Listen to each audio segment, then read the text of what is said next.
be me, Jake, 32 years old, working IT for a mid-sized firm in Denver. Married to Isabella for 2 years, together for 5 total. She's 29, works as a marketing coordinator for some boutique agency downtown. When we first met, I thought I hit the jackpot. She was funny, smart, gorgeous. I pursued hard, planned creative dates, surprised her with flowers, wrote her actual handwritten notes like some rom-com character. She ate it up. Fast forward to 6 months ago. We're sitting on our couch after dinner. Nothing fancy, just leftover pasta I'd reheated. Isabella sets down her wine glass and turns to me with this serious expression. "We need to talk about something," she says. I mute the TV. "Okay, what's up?" She takes a breath like she's about to defuse a bomb. "I've been processing some things lately, and I need you to respect a boundary I'm setting." Already I'm confused. Boundary about what? Did I forget to take out the trash again?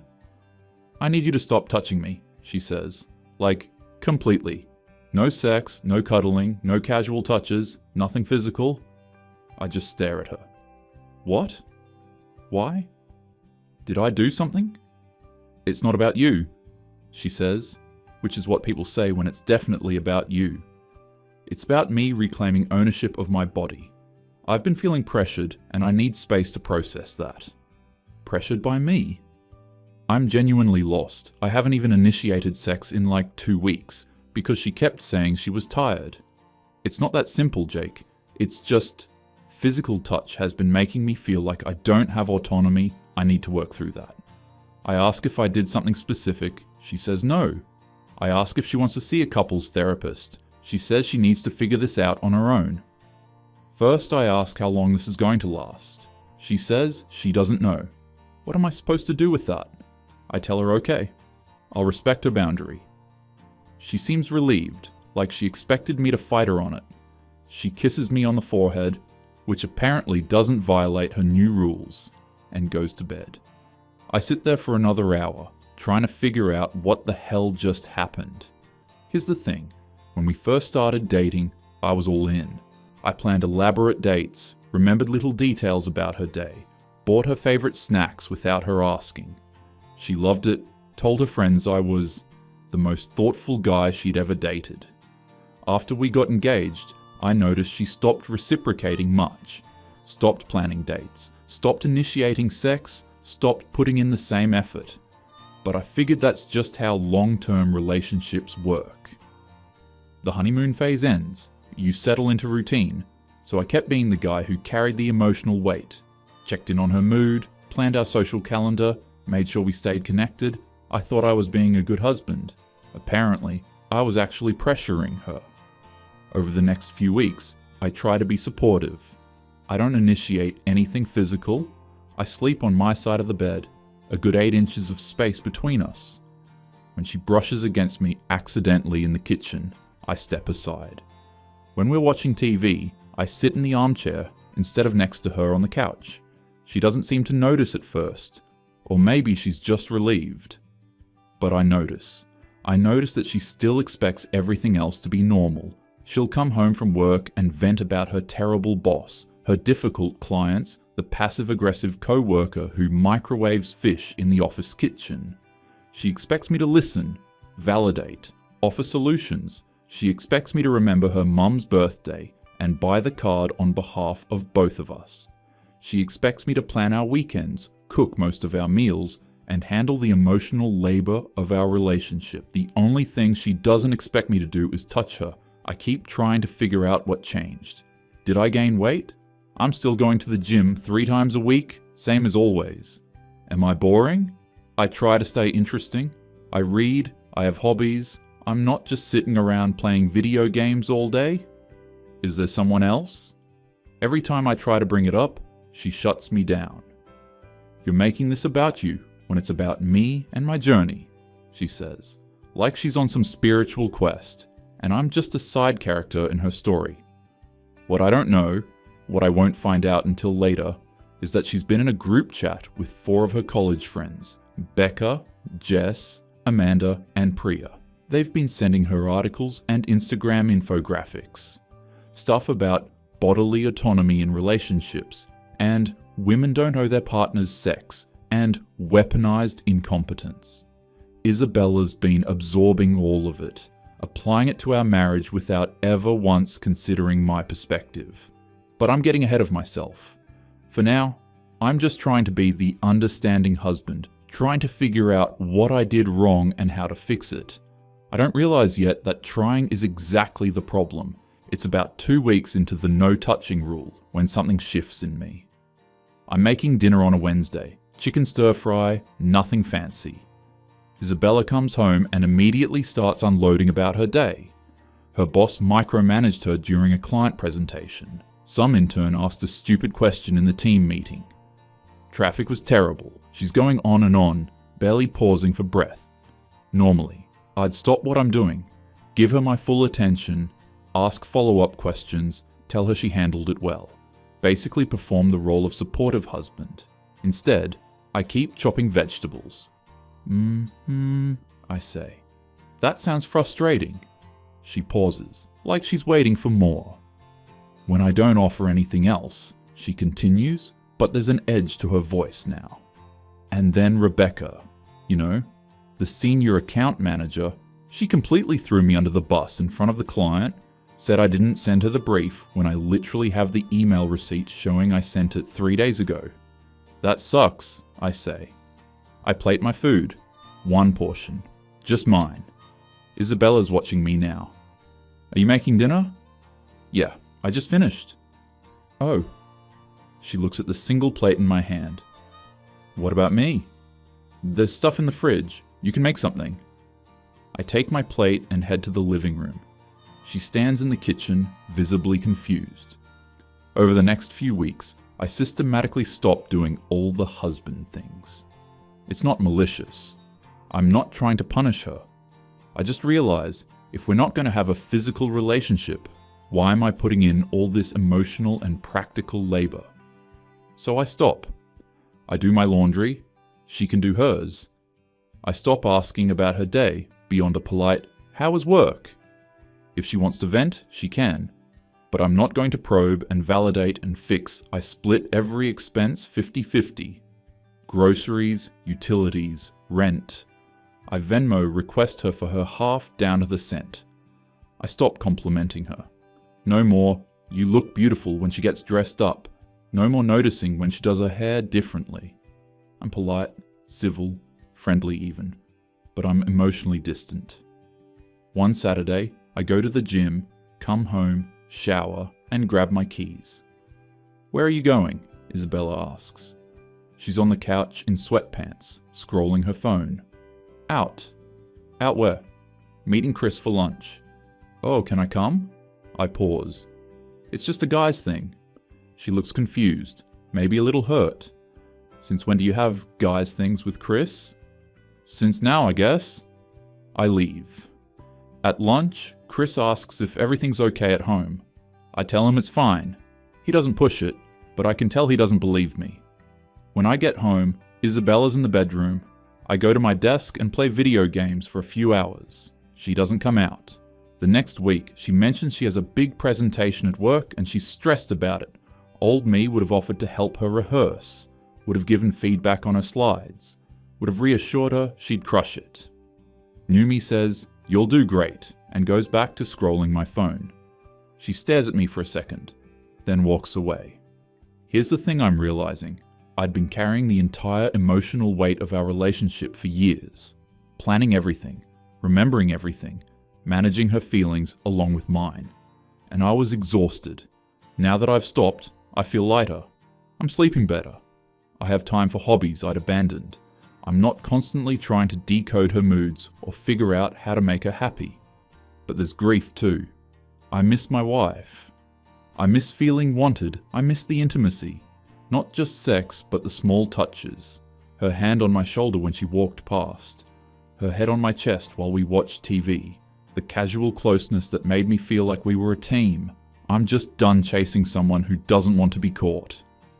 Isabella starts noticing she'll make comments. "You've been really distant lately. Are you mad at me? You seem checked out." I'm honest with her. "I'm not mad, I'm respecting your boundaries. You wanted space? You have it. But this isn't what I meant. Then what did you mean? She can't answer that, or won't. One night, she suggests we watch a movie together. Our thing used to be Wednesday night TV.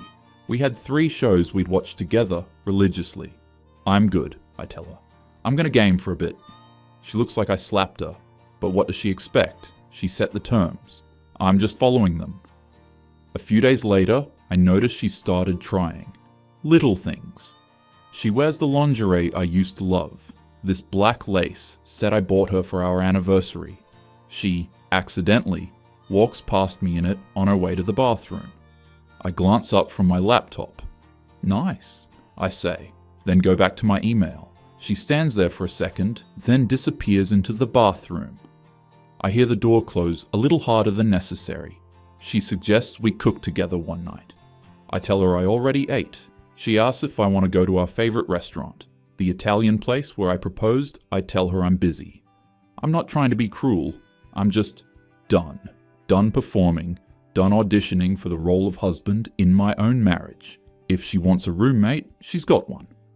It's a Thursday night, about 3 months into the roommate arrangement. Isabella's in the shower. I'm in the kitchen making myself a protein shake when I notice her laptop open on the table. A notification pops up. Group chat. Girls support girls. The preview message reads, OMG, so Tyler and I tried this new thing last night and I shouldn't look. I know I shouldn't, but something makes me click. The chat opens. It's Isabella and 4 of her college friends. Becca, Jess, Amanda, Priya. I scroll up. Months of messages. 3 months ago, right around when Isabella set her boundary. Becca shares article. Why women don't owe their partners. Sex what? And why that's empowering. Amanda. This is so important. I made David earn back intimacy after he took me for granted, and honestly, our relationship is so much better now. Isabella. I think I need to do something like this. I feel like Jake just expects me to always be available. Priya. Yes, babe, set those boundaries. Your body, your choice. Period. Jess. Just make sure you communicate what you need. Men aren't mind readers. LOL. Isabella. I'm going to talk to him tonight. So it was planned. Premeditated. She didn't process some things and come to this boundary organically. Her friends convinced her to do it. I keep scrolling. More articles, more Instagram infographics. Weaponized incompetence. Emotional labor. You don't owe anyone anything. Then, about 3 weeks ago, the tone shifts. Jess. I know I've been all about boundaries and reclaiming power and whatever, but honestly, Tyler is so good to me. He planned the surprise picnic yesterday with all my favorite foods and wine, and then we came home, and OMG Jess. Also not to be TMI, but the sex after, incredible. Like I'm talking best we've ever had. I think I'm gonna marry this man. Becca. Ugh, stop, I'm so jealous, Amanda. Get it, girl. Isabella, I'm happy for you, Priya. Meanwhile, I'm over here with Marcus, who thinks foreplay is 3 minutes of bad kissing. Jess. Honestly, I'm so lucky. Like Tyler is just so attentive, you know? He notices everything, remembers things, actually tries. Isabella. That sounds really nice. Becca. Wait, weren't you doing the boundary thing with Jake? Isabella. Yeah, I am. I mean, I did. It's complicated. Amanda. What's complicated about it? Isabella. I set the boundary and he's respecting it, but he's only respecting it. Like he stopped doing everything. He barely talks to me anymore. Priya. Wait, what do you mean everything? Isabella. Like he doesn't cook for me anymore, doesn't plan anything, doesn't ask about my day. He's basically treating me like a roommate. Jess. I mean, that's kind of fair though. You told him not to touch you, Isabella. Whose side are you on? Jess. I'm not picking sides. I'm just saying if you tell someone you need space, you can't be mad when they give you space. Isabella. But I didn't mean space from everything. Just physical stuff. I thought he'd still try. Still pursue me. Amanda. Men are so confusing. Becca. Literally the worst. Jess. IDK. I think Jake's reaction makes sense, actually. Why would he keep pursuing someone who's rejecting him? Isabella. You're supposed to be supporting me. Jess. I am supporting you. I'm being honest with you. You can't have it both ways, babe. Isabella. I miss what you have with Tyler. I miss feeling wanted like that. Priya. Then tell Jake that. Isabella. I can't just take it back. I'll look stupid. Becca. You're not stupid. You were setting healthy boundaries. Isabella. I know, but now I feel like I messed everything up. I close the laptop. My hands are shaking. So that's what this was. A test. A power play she wanted to see if I'd chase her harder, prove my devotion, earn her back. And when I didn't, when I actually respected her boundary like a functional adult, she panicked. She's jealous. Jealous of Jess and her attentive boyfriend. Jealous of the intimacy, the effort, the wanting. All the things she rejected from me. The shower turns off. I hear Isabella moving around in the bathroom.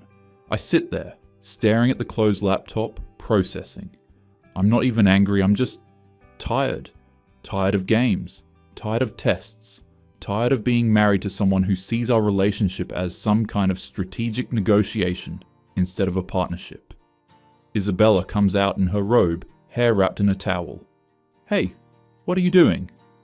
Just making a shake. You want one? No, I'm good. She pauses. Are you okay? You seem weird. I'm fine. She studies my face for a second, then shrugs and heads to the bedroom. I don't confront her. Not yet. But now I know exactly what I'm dealing with. The next week, Isabella ramps up her efforts. She suggests we go out to dinner. I tell her I have plans with Chris. She offers to cook together. Like we used to. I tell her I already meal prepped for the week, Friday night. She gets dressed up. I'm talking full hair and makeup. The black dress she knows I love, heels. She walks into the living room where Chris and I are watching the game with beers. She's clearly expecting a reaction, wants me to notice, to compliment her, to drop everything. I glance up. You look nice? Going somewhere? Her face falls. No. I just felt like dressing up. Cool. I turn back to the TV. Chris shifts uncomfortably on the couch. Isabella stands there for another few seconds, then walks back to the bedroom. After Chris leaves, she comes back out. She's changed into sweats. Her eyes are red. We need to talk, she says. Okay. What's going on with you? What do you mean? You've completely checked out. You don't talk to me. You don't spend time with me. You act like I don't even exist. I'm giving you the space you ask for. That's not what I meant, and you know it. I set down my phone. Look at her directly. Then what did you mean? Because you told me not to touch you. You said you needed space. I respected that. But you were supposed to still show me you care. Still try. Try to do what, exactly? Try to touch you so you can reject me again. Try to plan things so you can accuse me of not reading the room? That's not fair, Jake. What's not fair, I say, keeping my voice calm, is you wanting all the benefits of being married, my income, my emotional support, my time, my effort, while offering me nothing in return. You want me to chase you while you run away. I'm not doing that anymore. She's crying now. So what? You just don't love me anymore? I didn't say that, but I'm not going to beg someone to want me. You made it clear you don't want me physically. Fine. But you don't get to also have me emotionally. You're twisting everything. Am I? You know what I think happened? I think your friends convinced you that setting this boundary would make me chase you harder, make me appreciate you more, prove how much I love you. And when I didn't, when I actually respected what you asked for, you realized the game backfired. Her face goes pale. I wasn't playing a game. Then what were you doing? I was confused. I just wanted to feel wanted again. And I wanted to feel wanted too, I say. But you never considered that, did you? She doesn't answer, just cries harder. I saw your group chat, Isabella. She freezes. What? Your laptop was open, I saw everything. Jess talking about Tyler, you being jealous, your friends convincing you to test me, all of it. Her crying stops. Now she just looks panicked. You went through my messages? They were open, but that's not the point. The point is, you literally told your friends you expected me to keep pursuing you even after you rejected me. That's not... I didn't mean it like heart. How did you mean it then? Explain it to me. She can't. She just stands there, mouth opening and closing like a fish. You turned our marriage into a test, I continue, and you're mad that I didn't fail it. You're mad that I have self-respect. I made a mistake, she shouts. I'm sorry, okay? I'm sorry. Sorry you did it, or sorry you got caught. She doesn't answer. That tells me everything. I stand up. I'm sleeping in the guest room tonight. You can have the bed. Jake, please, I need space, I say, throwing her words back at her to process things. Her face crumbles, but I walk past her without another word. 3 days later, Isabella corners me in the kitchen. We need to fix this. I'll do anything. Anything? Yes, therapy, whatever you want. Just please don't give up on us. I lean against the counter, studying her. You know what's funny? When you cut me off, I thought something was wrong with me, that I wasn't attractive enough, interesting enough, good enough. I spent weeks trying to figure out what I did wrong. You didn't do anything wrong. But then I realized you were never going to tell me what would make things right, because there was no right answer. The test was designed for me to fail.